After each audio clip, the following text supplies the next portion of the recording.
Hi, welcome to another episode of Start the Week with Wisdom. I'm your host, Bridget Burns with the University Innovation Alliance. I'm Doug Lederman, editor and co-founder of Inside Higher Ed.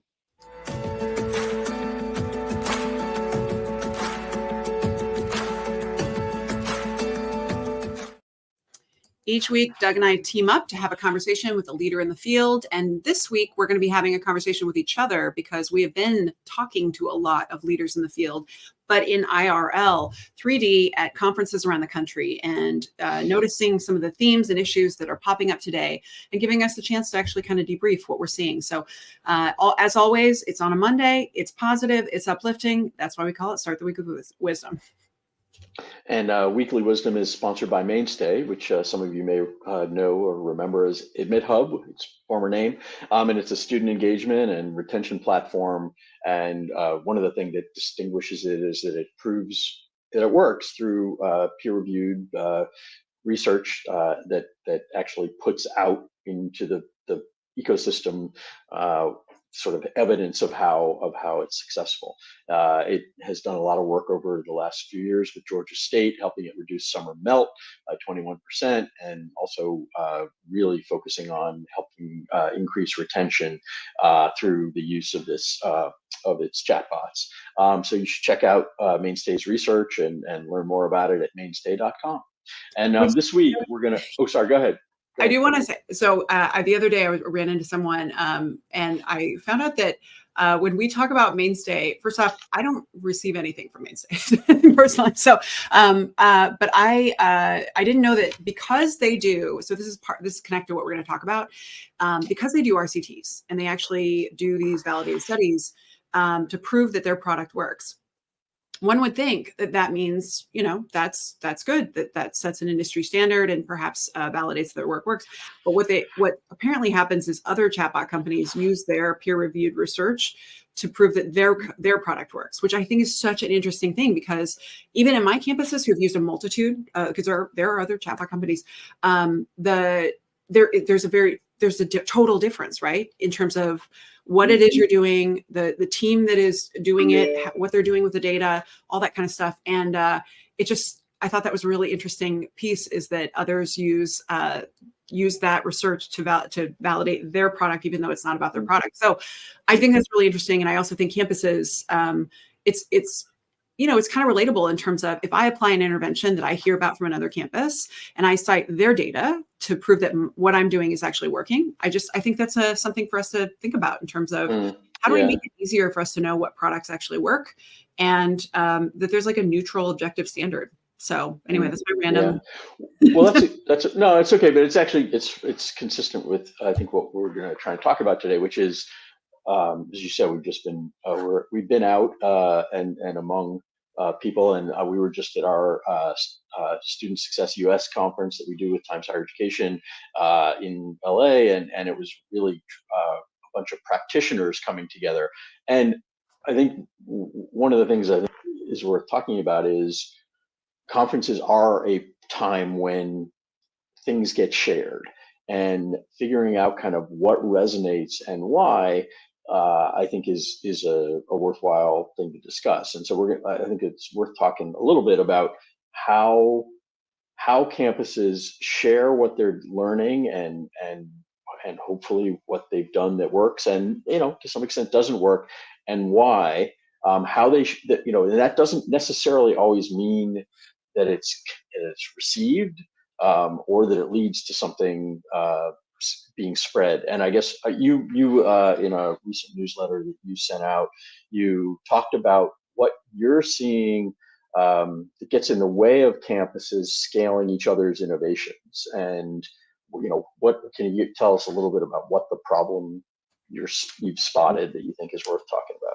So this is something that has, it's been 9 years of trying to answer this issue. And it comes from two spaces. One, campuses come to me and they say, how do I get other people to, we've done this thing, we think it works. How do I get other people to use my idea? And then I also get the other campuses who come in and say, hey, we need to figure out what is, we hear this, we hear about this other thing. How do we know what's good? How do we know what actually works? So I kind of stand in the center. Actually, I stand in the back of the room. So when people pitch, I get the side, like, no, that's not true, or, I don't, that data is not actually that compelling, or, but that they only did that with 5 students or whatever. So, and I'm always paying attention to that because I want to understand where does the skepticism come from? When does it serve us? When does it not? And how do I help? For me, it's about, I need to help ideas scale, make sure they're the right. And also, there are some things that you probably shouldn't scale because based on the culture of your campus, like that's not the idea might actually not be a good one for you. So my newsletter, actually, this is the first time this happened where this is not always the case, where it actually literally came from an email I was sending to someone about how to improve the pitch, essentially, of, if you want your ideas to spread, this is what I see happening. And I notice it regardless of the campus, it's the same problem. If you want other people to use your idea, I get it. It's you believe in the idea. Fantastic. Do not tell me what you accomplished, because that is not helpful for me, because I don't even know why I should listen. I don't know why I should care. And and by the way, I do this with companies too. I'm like, start with the problem. The problem is the invitation. What I see happens too often is that people start their pitch with, I've done X and I've done X with Y number of students. And both of those are peacocking. They are both differentiators. They are both telling you how I am different than you. And if I want you to use my idea, the thing I need to focus on is, what do you want to have in common? Do we share values? Do we have the same issues? Are we even in the same, do we do the same work at all? Right? Like, that's what someone who's a listener is trying to validate. They're trying to, what's in it for me is the basic question people in sales have to answer. Right? So, I say, don't start with those two things, because one tells me, cool, you're awesome at this one thing. I don't even know what that thing is, but you start by bragging. That makes me immediately like, I'm kind of pulling back. But 2, when you start talking about the number of students you've served, if it's a large number, you think that you're validating your product, but what you're doing is telling me that you have more students than me. And I immediately go to, well, I don't have that many students, or maybe I have more. But those are both things that are about highlighting difference. And when you're trying to explain something in a way that helps someone vet whether it's a good idea for them, start with, here's the problem that we had. And you have to literally say, we had this problem, and say it as simply as possible. Like, I always do the elevator test, like a stranger in the elevator who doesn't work in your space, would they even understand the language you're using? So that's number 1. Number 2 is, we didn't know how to solve that problem. That's a really important one. People would skip that. But I need to know that you and I are similar, that we both don't know how to solve that. You didn't just silver bullet this. You didn't just jump to, this is something that you're trying to sell. The third step is, here are the things that we tried and the reasons why they didn't work, and walk me through it. Explain to me, you tried X platform and it works to do this thing, but not this other thing I needed. Because what it does is it shows me that you didn't just, again, silver bullet, come up with, the idea, and I'm actually not looking at something that's helpful. The other thing is, you're actually doing a service to the person, because you're explaining to them the process that they might need to go on. Right. And then the last thing is like, and here's why we think this might be working for us, based on X, Y, and Z data. That architecture does not make me turn my ears off. I can keep my shoulders lowered. I don't feel like you're trying to sell me something.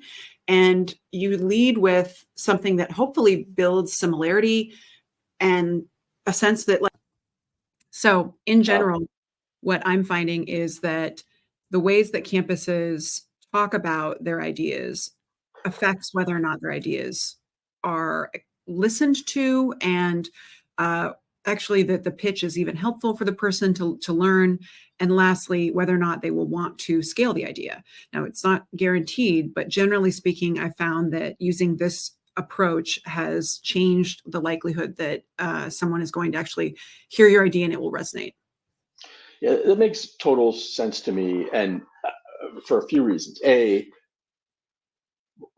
Most of us, as in whatever we receive, as readers, as listeners, as people watching something, we're in it for ourselves. And again, that sounds harsh to say that we're all selfish, but we all have our own things that we have to get done and our own problems.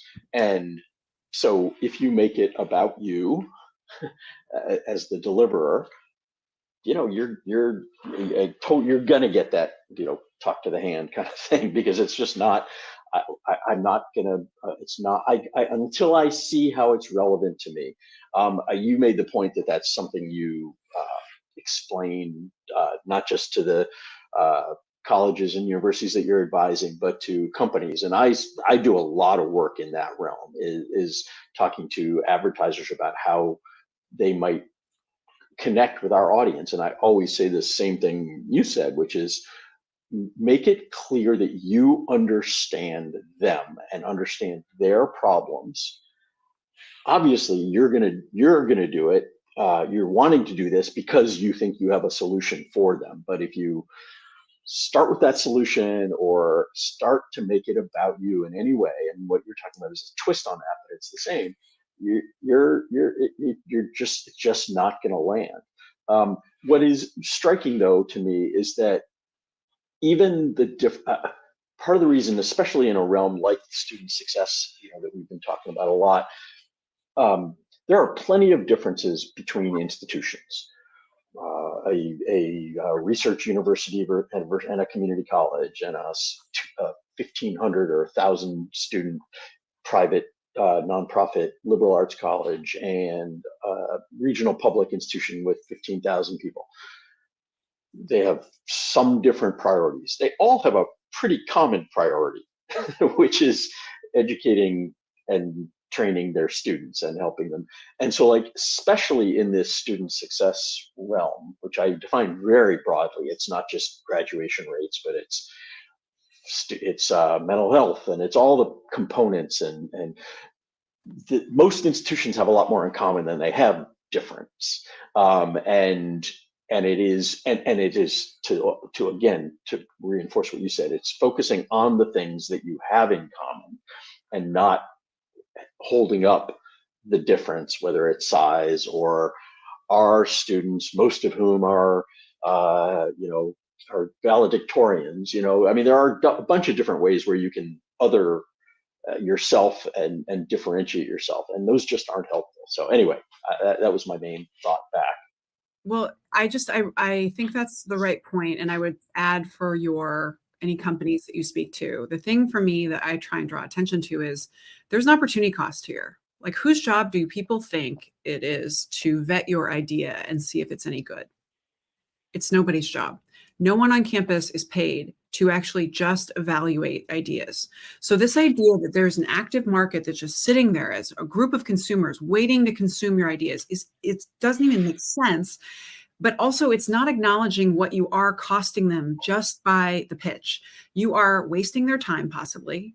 You are like being assumptive about whether or not they have even the same problem that you're trying to solve. Like, that's why you have to start there, because frankly, it's people taking time away from their actual job of helping with students or improving outcomes or implementing complex challenge, like solutions that are innovative. Like, nobody has the time to do this. So you owe it to them to do a better job, making it easy for them to vet whether this is something that's worth their time. For me, I cannot stand when I get blind third-party intros. Like, that is the thing for me, where I'm just like, hey, Bridget, you'd like to meet so-and-so. Well, first off, do you know that I actually have to raise all the money for this? And so right now you are literally like, I'm not doing my job if I'm listening to you. Two, you don't know if I even if this is at all relevant. And three is like, I now am actively, like, it's costing me. You have cost me 30 minutes at least, because I'm going to be polite. And so it's just the same thing is like, start with, do you have this problem? I love it when people reach out and like, hey, I'd like to make an intro for you. Is this something you would like or not? And that way I at least have the chance to defend and protect my time. Yes. And I think it's a slightly different issue. It's about the same of like, be a good friend, be a good ally, be a good colleague by helping make it easier on the listener, have a two-way conversation. Don't waste anyone's time, and acknowledge that it's a gift that they're listening to you. It's a gift that they are letting you try your pitch. And it is It's and recognize that you're taking them away from something else. And so that's why I take it always so seriously as I stand in the back of the room, because I'm trying to figure out what ideas really do need to go viral. Where is there a space where people are they actually just need affirmation and perhaps a little bit of praise. And it's not even that they need their ideas to scale. It's that they need, a little bit of, attaboy that I know that it was hard to do that. I know, and it was. But when it comes to scaling, it really has to be focused on, does it solve the specific problem of the people you're trying to serve?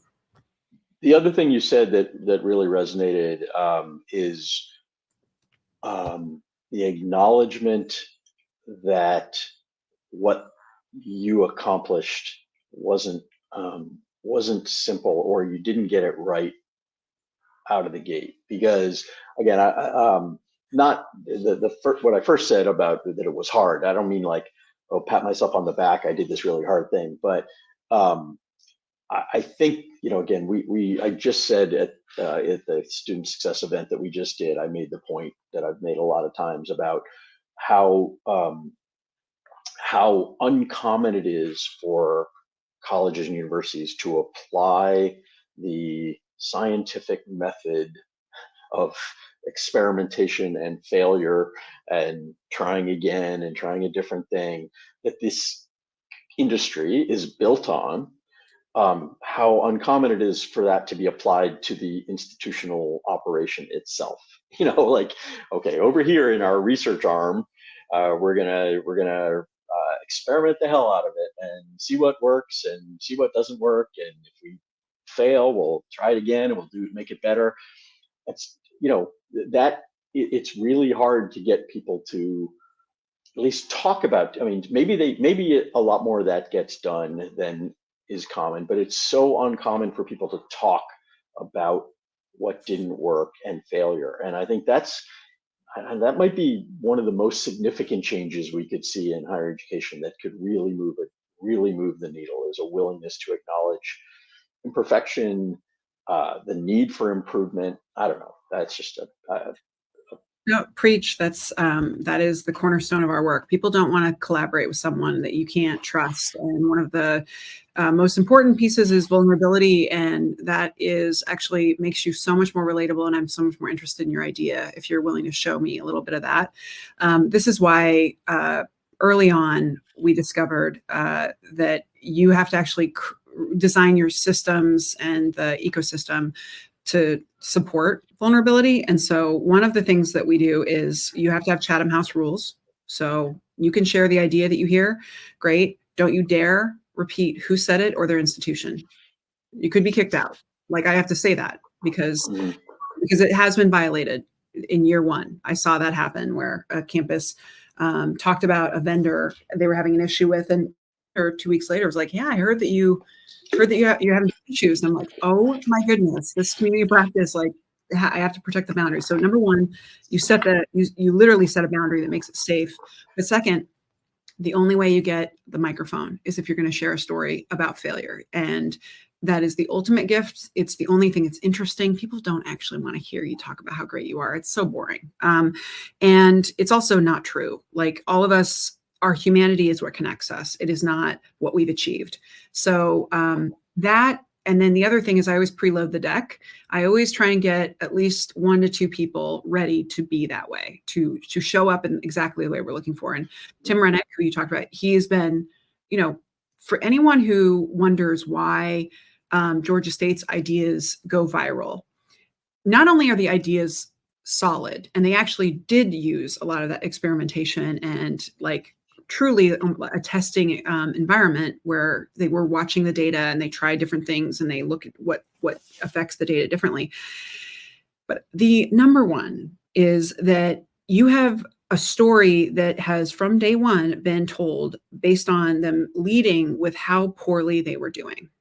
When Tim starts by describing how Ebenezer Baptist Church is within walking distance, it's just right there of next to Georgia State, and how horribly they felt about how poorly they were serving, especially African-American students. Like, that acknowledgement that always was the unique thing, is that nobody will just call it like it is and say, hey, listen, it feels bad to do this job poorly. When what we were doing was not good and it made us feel like it felt awful. We felt guilty. That is so relatable. And I immediately want to know more. And it's set up as a story. They start with the problem and they start with them being the problem. And, have been very open and about the bumps along the way. I just think that people, they have kept at it, and they've kept a really solid team. So they have been able to make progress. And so people might hear the headlines, but they don't lead with the headlines. That's the reason why that's part of the reason why also the ideas are solid, but the structure starts with, this was the problem. This is going to seem like a weird twist, but it's something I've been thinking about. Do you think, I have had people say to me, it is difficult for us, particularly at public institutions, it is difficult for us to acknowledge imperfection or a failure, given how many people are out there looking to kick the shit out of us. Sorry if we're trying to be a family-friendly show, but and I'm just curious whether that has how that and again, I would posit that I totally get that environment maybe makes what we're talking about more difficult to do, but I'm just curious how you think about that and whether there is more danger for leaders to. I mean, my usual response to that is, listen, is there going to be some politician out there who maybe decides to get a few points on you? Yeah, but we have in general, there's a pretty forgiving public, and they want to see places get better. And I think as long as you have a plan for fixing the problem, and maybe you don't start really talking about it until you've actually made some headway, so that you can show that you're heading in the right direction. I don't know, but I guess I'm just curious how you think about that. I think the most refreshing thing the public could hear is a collection, not just one, because I realize you can't do this as one institution leader. It does put a target on your back. But I think it would be really refreshing for a group of institutions to say, hey, you said X, Y, and Z about higher ed. And I just want to let you know, actually, I agree that we need to be doing better. And in fact, here are the ways that I think we should be doing better. And here's how you would know. And in order to do that, here's what we're willing to do. I just think that some candor would be, frankly, what the public wants. It's what policymakers want, because we have been for too long telling a story that we are X and Y. And then let me tell you the $1 billion economic impact that we have. That is not, it's just it doesn't, that's not connecting to me as a human being. These are places that are about maximizing talent. These are about they're talent activators, essentially. And for me, I worry that the future of America and our democracy needs everyone's talent contributing. We need everyone to reach their full potential in life so that we can actually put it all in there, because the future of society requires that humanity we step up, especially in the future of AI. And the only way we're going to do that is if higher ed makes it so that every person can achieve their full potential in life. And right now that's not true. In fact, we can basically look at the data, where you grew up, the family you're born into, we can tell you what your likelihood is, right? That's messed up. I think a level of candor with the public that just says, you know what, we haven't done enough, and in fact, we have to do better, is what would be appreciated.